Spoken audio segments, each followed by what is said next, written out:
Sa kalaliman ng gabi, sa isang maliit na apartment sa ground floor sa Gresham, Oregon, ang katahimikan ay hindi basta-basta nabasag. Nabasag ito. Ang mga kapitbahay na nababalot ng pakiramdam ng kaligtasan ng kanilang sariling mga tahanan ay kalaunan ay maaalala ang mga tunog na dumadaloy sa mga dingding, mga sigaw, ang matalim at marahas na pagbagsak ng mga bagay na nababasag, mga desperadong sigaw na tila nakabitin sa hangin, walang sagot. Gayunpaman, sa gusaling iyon, puno ng mga tao, walang sinuman ang sumagot sa telepono upang humingi ng tulong. Aabuti ng ilang oras bago sa wakas ay dumating ang mga opisyal. At nang dumating sila, pumasok sila sa isang eksena ng walang pigil at personal na karahasan na mag-iiwan kahit sa mga pinakabatikang detektib na labis na nayanig. Hindi ito isang pagnanakaw na nagkamali, walang kinuhang mahalaga, walang sapilitang pagpasok sa paraang maaari mong asahan, walang pinto na natanggal sa bisagran nito. Sa halip, bawat detalye ay tumutukoy sa isang bagay na mas matalik, isang bagay na nakakatakot, isang bagay na personal, at sa gitna ng lahat ng ito ay isang batang ina na lumalaban para sa kanyang buhay. Hanggang sa napakalupit na wakas, ang biktima ay si Anastasia Hester. Ngunit para sa lahat ng nagmamahal sa kanya, siya ay simpleng Annie. Ang Gresham, Oregon ay hindi lamang isang lugar na kanyang tinirahan. Ito ang kanyang buong mundo. Ginugol niya ang buong buhay niya doon. At ang buhay na iyon ay hindi naging madali. Ang kanyang pagkabata ay minarkahan ng uri ng paghihirap na maaaring sumira sa isang tao o maging bakal. Nang mamatay ang kanyang ama, siya ay isang teenager pa lamang. Isang pagkawala na nag-iwan sa kanya ng malaking pag-asa sa kanyang ina at amain. Ngunit sa mga tao ng kalungkutan at muling pagtatayo, na natiling malalim ang koneksyon ni Annie sa kanyang pamilya. Si Annie ay matatag. Tanungin ang sino mang nakakakilala sa kanya at sasabihin nila sa iyo ang parehong bagay. Si Annie ay maaasahan. Siya ay matatag ang loob, ang uri ng tao na hindi nag-atubiling umangat. Siya ay isang masipag na manggagawa at mayroon siyang natural, tahimik na talento sa pamumuno, mga katangiang dala niya sa bawat sulok ng kanyang buhay. Ngunit sa ilalim ng responsable at masipag na panlabas na anyo ay isang masigla at malikhaing kaluluwa. Ang tunay na nagpasigla kay Annie ay ang kanyang pagkahilig sa mga laro, mga pakikipagsapalaran sa role-playing, mga maingay na cosplay festival, ang tahimik na pakikipagkaibigan sa mga lokal na tindahan ng laro. Ito ang kanyang kagalakan. Dito niya maaaring maging siya mismo. At sa mundong yon, ang mundo ng mga magkaparehong interes at pantasya, muling nakipag-ugnayan siya sa isang lalaking nagngangalang Matthew Hester. Mayroon silang kasaysayan. Unang nagkita ang dalawa ilang taon na ang nakalilipas. Noong 1900, ngunit si Matt ay kasal na sa ibang tao noon.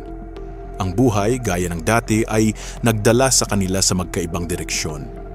Ngunit ngayon, ang tadhana o ang kanilang pinaniniwala ang tadhana ang nagbalik sa kanila sa lokal na tindahan ng larong iyon.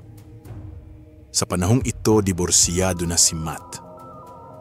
Ang hindi inaasahang pagkikitang ito ay mabilis na nabulaklak sa isang bagong relasyon.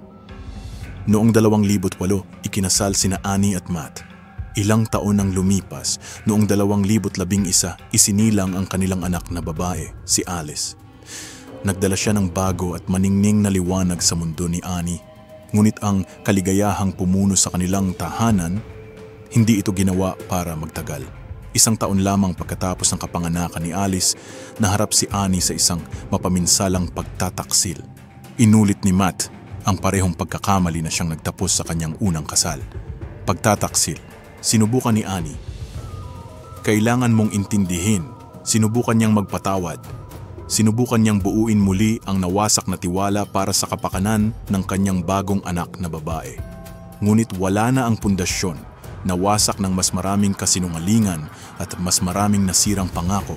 At alam niya, kailangan niyang gumawa ng isang masakit at imposibleng desisyon. Naghain siya ng diborsyo. Isa na siyang solong ina ngayon. Ang pagbabago ay brutal. Lumipat sina Annie at ang batang si Alice sa isang maliit na apartment na may isang silid tulugan.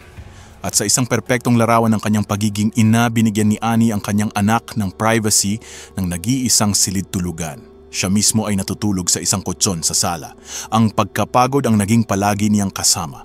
Ngunit si Annie, hindi kailanman humina si Annie. Sa araw, nagtatrabaho siya sa isang programa. Pagkatapos ng paaralan, inaalagaan ang mga anak ng ibang tao. Sa gabi, pumapasok siya para sa pangalawang shift sa isang call center sa downtown. Ang kanyang dedikasyon ay imposibleng palampasin at sa paglipas ng panahon, nakakuha siya ng posisyon sa pamamahala. Mahaba ang mga oras, nakakapagod at isang ganap na pangangailangan. Ang mga bayad sa suporta sa bata ni Matt ay hindi maaasahan. Sa pinakamaganda, palipat-lipat siya ng trabaho, iniwan si Annie na pasanin ang lahat ng pasanin sa pananalapi, mag-isa. Ngunit hindi sumuko si Annie. Bawat unsa ng kanyang enerhiya ay ginugol niya upang matiyak na makukuha ni Alice ang kanyang mga pangangailangan. Kahit na muling nag-asawa si Matt, sa pagkakataong ito sa isang babaeng nagngangalang Angela, pinanatili ni Annie ang pagiging magalang. Alang-alang kay Alice, naghahapunan pa nga ang dalawang pamilya o nagsasama-sama sa mga pamamasyal. Sa lahat ng paghihirap, lahat ng pagod, hindi nawala ang malikhaing kislap ni Annie. Tuwing Pasko, mga gawang kamay na dekorasyon ang ginagawa para sa kanyang mga mahal sa buhay. Nagdisenyo siya ng mga personalized na card na pinalamutian ng mga larawan ni Alice. Tuwing Sabado at Linggo kapag si Alice ay kasama ang kanyang ama, hindi nagpapahinga si Annie. Ginagamit niya ang oras na iyon para kumuha ng mga karagdagang trabaho. Madalas na nagpipinta ng mga mukha sa mga lokal na kaganapan. Para sa kanya, ang pagiging abala ay nangangahulugan ng kaligtasan. Ngunit nangangahulugan din ito ng pagpapahayag. Pinasan niya ang bigat ng mundo sa kanyang mga balikat at ginawa niya ito ng may tahimik at makapangyarihang lakas. Noong tag-araw ng 2016, ang lakas na iyon ay sinalubong ng isang hindi maisip at nakakatakot na karahasan. Nang sa wakas ay tinawag ang mga opisyal sa tahimik na apartment na iyon sa ground floor, ang eksenang kanilang natagpuan ay isang nakakakilabot na kontradiksyon. Ang pasukan ay hindi sa pamamagitan ng pinto. Ito ay sa pamamagitan ng bintana ng kwarto ni Alice. Ang air conditioner na nakakabit sa bintana ay napunit mula sa frame nito at isang bloke ang ginamit upang itulak ito pabukas. Nang pumasok ang mga pulis, natagpuan nilang hindi nakalak ang pinto sa harap. Gayunpaman, sa loob. Ang apartment ay kakaiba, hindi nagagambala. Walang ninakaw. Hindi ito isang pagnanakaw, ito ay isang pagbitay. Ang mga bakas ng dugo ay nagkukwento ng puro at matinding takot. Malamang na natutulog si Annie sa kanyang kutsyon sa sala nang sumalakay ang mamamatay tao. Sinubukan niyang tumakas. Nagmadali siyang tumakbo, desperado, patungo sa pintuan sa harap, ngunit hindi siya nakalabas. Ang pag-ataking kanyang tiniis ay napakalubha. Mahigit 60 saksak, marami sa kanyang dibdib at ulo. Ang karahasan ay labis-labis, napaka-personal kaya't sinubukan pa ng mamamatay tao na pugutan siya ng ulo at pagkatapos nakita ito ng mga pulis, isang pangwakas at nakakakilabot na mensahe. Nakaukit sa kanyang balikat, 3 letra, V, X, V. Walang makapagpaliwanag kung ano ang ibig sabihin nito. Isa ba itong mensahe? Isang baluktot na simbolo? O isa lamang malupit at walang kabuluhang pangabala na iniwan ng isang isipan na binaluktot ng galit? Sa pinangyarihan, 3 kutsilyo ang nakatambak sa karpet. Ang ilan ay kinuha mula sa kusina ni Annie at isang natitiklop na kutsilyo na tila dinala ng umaatake. May mga bakas ng madugong sapatos sa sahig patungo sa labasan. Naiwan ang mga detektib na nagtataka. Ito ba ay gawa ng isang mamamatay tao o higit pa sa isa? May isang maliit at malalim na awa sa lahat ng ito. Si Alice ay ligtas. Nang gabing iyon, siya ay nakikitira sa kanyang ama, si Matt, at sa bagong asawa nito, si Angela. Kung nasa bahay lang siya sa mismong silid na pinapasok ng mamamatay tao, baka naging pangalawang biktima na siya. Ang timeline ang pinakanakakakilabot na bahagi sa lahat.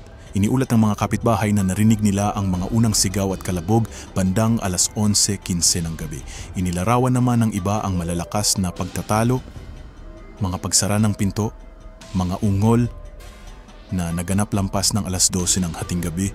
Isang kapitbahay ang umamin kalaunan, nilakasan lang nila ang kanilang telebisyon para matakpan ang kaguluhan. Isang tao lang sa buong gusaling iyon ang kumuha ng telepono. Isang tao lang ang humingi ng tulong. Ang taong iyon ay si Annie mismo. 3:00 ng umaga. Hingal na hingal, halos hindi makapagsalita. Nagawa niyang tumawag sa siyam isa-isa. Ito ang panghuli at desperadong ginawa ng isang babaeng tumangging mamatay. Mula sa mga unang sigaw noong 11:15 ng gabi hanggang sa tawag na iyon noong 3:00 ng umaga. Halos 4 na oras na ang lumipas. Para sa mga investigador, ang detalyeng iyon ay nakakakilabot. Hindi ito isang maikli at baliw na pag-atake. Ito ay matagal. Ito ay malupit. Ito ay katumbas ng pagpapahirap na iwan ng mga detektib na naghahanap ng mga kasagutan sa dilim. Wala silang pinaghihinalaan. Wala silang malinaw na motibo. At wala silang paliwanag para sa kakaiba at 3 letrang ukit. Ang tanging alam nila ng sigurado ay may isang taong gustong patayin si Annie Hester at gumawa ng mga pambihirang pagsisikap para mangyari ito. Saan ka na nga ba magsisimula sa isang krimen na ganito kalupit? Magsimula ka sa inner circle. Agad na nakipag-ugnayan ang mga detektib sa dating asawa ni Annie na si Matt Hester at sa kasalukuyan nitong asawa na si Angela. Ipinaalam sa kanila ang pagkamatay ni Annie at hiniling na pumunta sa istasyon. Kailangang malaman ng mga investigador, nagkaroon ba ng anumang tensyon? May mga banta? May mga pagtatalo? Iginiit ni Matt na wala siyang alam na anumang kaaway na maaaring mayroon si Annie. Sinabi niya na ang kanilang relasyon ay kayang pamahalaan kahit na malayo. Ang tanging tunay niyang inaalala, anya, ay ang kapakanan ng kanilang anak na babae, si Alice. Sinabi niya sa mga investigador nang walang pag-aalinlangan na siya at si Angela ay nasa bahay buong gabi kasama sina Alice at ang 3 pang anak nina Angela. Ginugol nila ang gabi sa paglalaro ng mga video game pagkatapos ay natulog bandang 10:00 ng gabi. Kinumpirma ni Angela ang kwento. Dagdag pa niya na mahimbing lang ang tulog niya at kung umalis si Matt noong gabing iyon, malamang ay nahalata niya. Gayunpaman, hindi maaring baliwalain ng mga detektib ang kilos ni Matt. Ang ina ng kanyang anak ay kakapatay lang sa pinakanakakakilabot na paraan na maiisip at tila hindi siya natigilan, tila hindi siya nalungkot, tila walang pakialam. Ang kanyang focus kakaiba ay nasa mga kaayusan sa kustodiya at sa kinabukasan ni Alice. Inilarawan niya ang kanyang damdamin para kay Annie bilang halos walang pakialam na sinasabing gusto niyang maliit lang ang pakikipag-ugnayan sa kanya hanggat maaari. Inamin niya na nagtaksil siya noong kasal pa sila pero inangkin din niya na nagkaroon sila ng open relationship. Ayon kay Matt, sinuri rin ni Annie ang mga polyamorous relationships. Kabilang ang isa sa isang magkasintahan na nakilala niya sa isang pirate-themed role-playing event. Mabilis na natunton ng mga investigador ang magkasintahang iyon. Inalis na sila sa anumang pagkakasangkot at nariyan din ang pisikal na kalagayan ni Matt. Malaki ang pilay niyang paglalakad. Gumamit siya ng tungkod. Malinaw na may problema siya sa kalusugan. Kung titingnan ang purong bangis ng crime scene, ang lakas na kakailanganin para magdulot ng mahigit 60 saksak.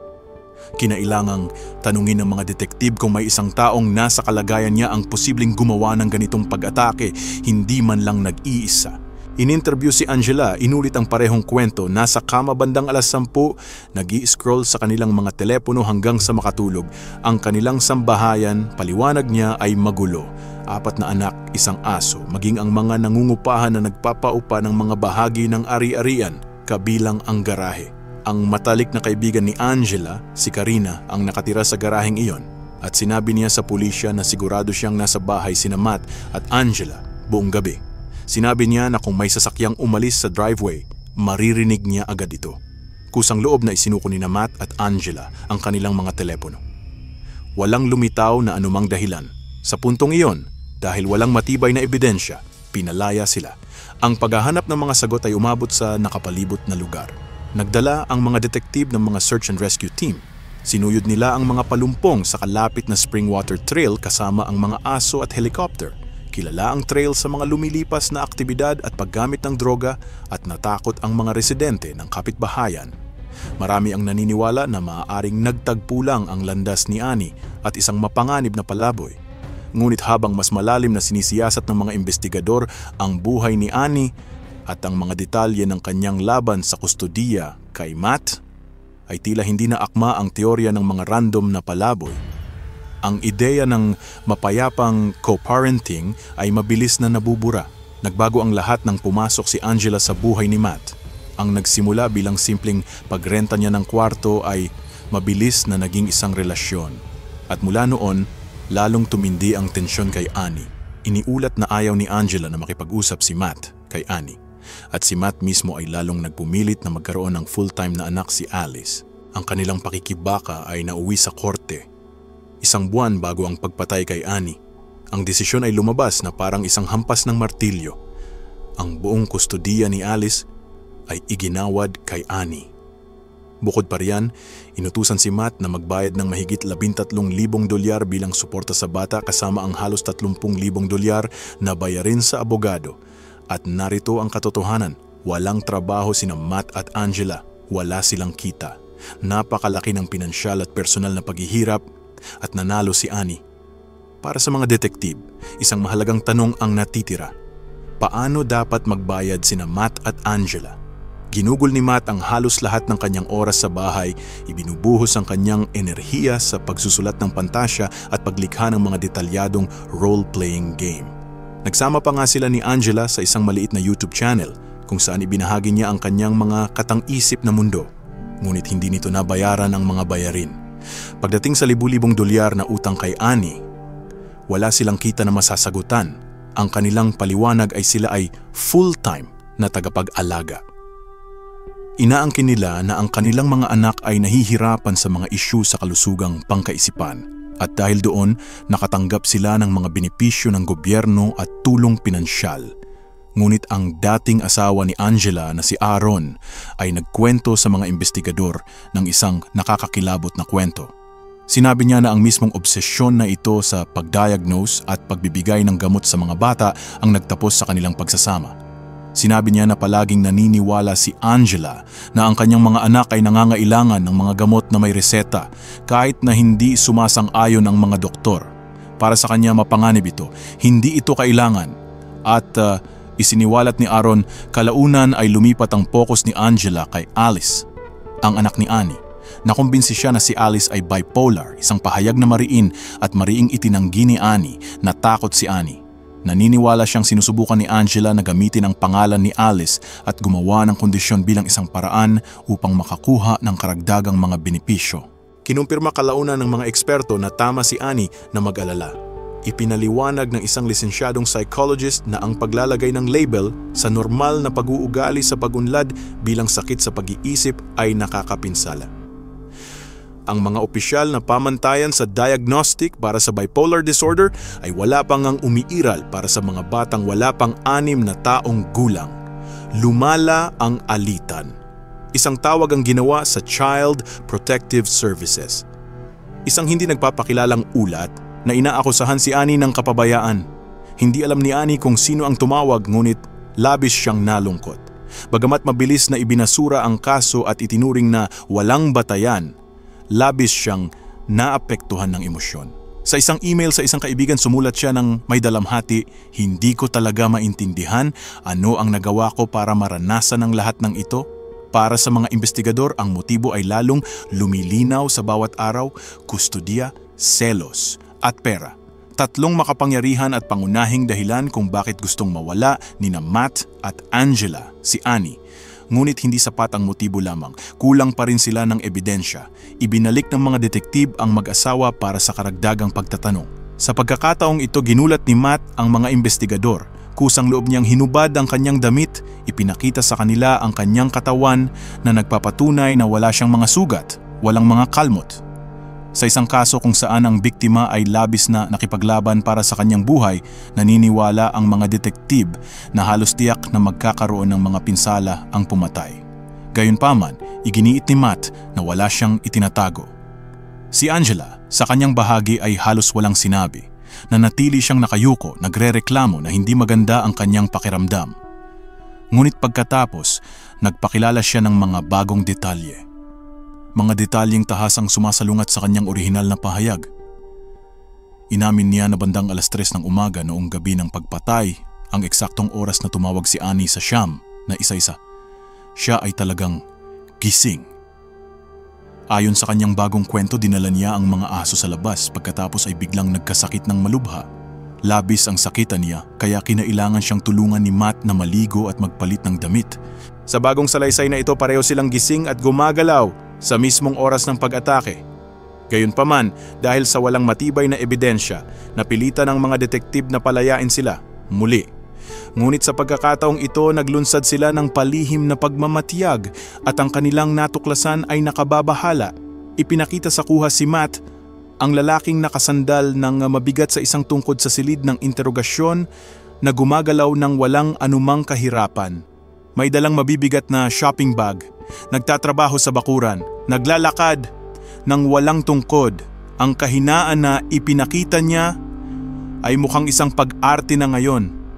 Ang mas nakakapangilabot pa, nakuha na ng security camera ng isang kapitbahay ang isang sasakyan na umaalis sa driveway ni Matt at Angela bago mag-alauna ng umaga at patungo ito sa direksyon ng apartment ni Annie. Sinabi ng kanilang kasambahay, si Karina, ang natutulog sa garahe sa pulisya na sigurado wala siyang narinig. Ngunit ngayon, kailangang magtaka ang mga detektib, pinoprotektahan ba niya ang kanyang mga kaibigan? Tumataas ang mga kontradiksyon. Nagsinungaling sina Matt at Angela. Mabilis na nabubura ang anyo ng pagiging inosente. Pagsapit ng isang taon, naghihintay pa rin ang pamilya ni Annie. Ang brutal na katangian ng kanyang pagpatay ay naging dahilan upang hindi matanggap ang katahimikan. Isang gantimpala ang inialok, ngunit habang lumilipas ang mga buwan na natiling hindi nalutas ang kaso, hindi mailalarawan ang sakit na tiniis ng pamilya ni Annie. Kalaunan ay sinabi ng kanyang ina na hindi na niya gugustuhing maranasan ng isa pang magulang ang kanilang naranasan. Sumunod ang mga pampublikong apela. Hinimok ng pulisya ang sinumang may impormasyon na lumapit. Samantala, tahimik na lumipat sina Matt at Angela, halos 700 milya ang layo na nagpapahirap sa kooperasyon, ngunit matiyaga ang mga detektib. Alam nila na maaaring matuklasan ng forensic science balang araw ang hindi kayang tuklasin ng testimonya ng tao. Pagkatapos, dumating ang isang tagumpay. Nakumpleto ang mga pagsusuri sa DNA sa mga kutsilyong nakolekta mula sa pinangyarihan ng krimen. Hindi maikakaila ang mga resulta. Ang dugo at DNA ay tugma kay Angela. Noong Oktubre 2017, mahigit isang taon pagkatapos ng pagpatay kay Annie, natunto ng pulisya si Angela sa Pocatello, Idaho. Doon, siya ay inaresto sa 2 bilang ng aggravated murder at 1 bilang ng first-degree theft. Nang siya ay madakip, si Angela ay nagalit ng husto, sumigaw na may mga anak siya sa bahay at humihingi ng kasagutan. Sa kabila ng kanyang mga protesta, nanindigan ang mga detektib. Siya ngayon ay kinasuhan ng sadyang pagpatay kay Annie. At ang mga taga-usig ay nagdagdag ng isa pang bilang na nag-aakusa ng mga sinasadyang gawain ng pagpapahirap. Hindi siya nag-plead ng guilty plea, pinanatili ang kanyang kawalang kasalanan. Muling humarap ang mga detektib kay Matt. Ipinakita nila sa kanya ang mga larawan mula sa autopsy ni Annie, umaasang tuluyan nang masisira ang kanyang pader ng kawalang bahala. Noong una, patuloy niyang itinanggi ang pagkakasangkot. Ngunit pagkatapos, inamin niya ito. Inamin niya na umuwi si Angela noong gabi ng pagpatay na puno ng dugo. Sinabi niya na siya ay nagpapanik at ang ginawa lang niya ay tulungan siyang maglinis. Iginiit niya na wala siyang ideya kung ano ang ginawa niya. Bagamat inamin din niya na madalas silang nag-uusap ni Angela tungkol sa pagpatay kay Annie noon. Gayunpaman, sinubukan ni Matt na umiwas. Sa pagkakataong ito sa dating asawa ni Angela na si Aaron. Masusing tinanong ng mga detective si Aaron. Wala silang nakitang ebidensya. Hindi siya kailanman kinasuhan. Isiniwalat ng mga record ng korte ang mga nakapangingilabot na detalye ng akusasyon kay Angela. Ang pagsaksak kay Annie ng mahigit 60 beses. Ang pagtatangkang pugutan siya ng ulo. At ang pag-ukit ng 3 letrang yon, VXV, sa kanyang balat. Ito ay isang krimen na binibigyang kahulugan ng puro at walang halong galit. Ngunit ang pinakamatinding ebidensya sa lahat ay nagmula sa paghahanap sa Google Map. 3 araw lamang matapos ang pagpatay, hinanap ni Angela ang isang lokasyon sa Mount Hood National Forest. Sinundan ng mga detektib ang digital trail na iyon. At doon, nakabaon sa tabi ng isang puno, natuklasan nila ang isang bota. Tumugma ito sa madugong bakas ng sapatos na natagpuan sa pinangyarihan ng krimen. Kalaunan ay na-recover ng isang maninisid ang isang plastic bag malapit na naglalaman ng damit ni Angela. Ang disenyo ng thread, ang laki, ang mga record ng pagbili, lahat ay direktang nakatali sa kanya. Napakalaki ng ebidensya. At pagkatapos, isang pangwakas at nakakasuklam na detalye ang lumitaw. Si Annie ay may $100,000 na pulisiya sa life insurance. Ang kanyang mga magulang, ang mga benepisyaryo. Gayunpaman, ilang sandali lamang matapos siyang mamatay, isang tawag ang dumating sa kumpanya ng seguro. Hindi mula sa kanila. Ito ay mula kay Matt. Kaswal niyang tinanong kung siya o si Alice ay maaaring maging karapat-dapat para sa isang payout. Nang sinabihan na walang impormasyong maibibigay, ibinaba niya ang telepono. Pagsapit ng 2019, pinalawak pa ng mga taga-usig ang kanilang kaso. Si Matt ay kinasuhan ng 2 bilang ng pagsasabwatan upang gumawa ng pagpatay, isang bilang ng panghihikayat na gumawa ng pagpatay, at isang bilang ng pagpigil sa pag-uusig. Tulad ni Angela, hindi siya nag-plead ng guilty plea. Ngunit ang bigat ng ebidensya ay naging imposibleng balewalain. Noong 2020, binago ni Angela ang kanyang pagsamo. Inamin niya ang second-degree murder. Siya ay sinentensyahan ng habambuhay na pagkakakulong na may posibilidad na makatanggap ng parol pagkatapos ng 25 taon. Ang kapalaran ni Matt ay dumating kalaunan. Noong 2021, umamin siya sa pagkakasala sa paghikayat sa kapatid ni Angela na gumawa ng pagpatay, pati na rin ang pagpigil sa pag-uusig. Ang kanyang sentensya ay magaan, nakakagulat, na magaan. 56 na buwan lamang sa bilangguan. Wala pang 5 taon.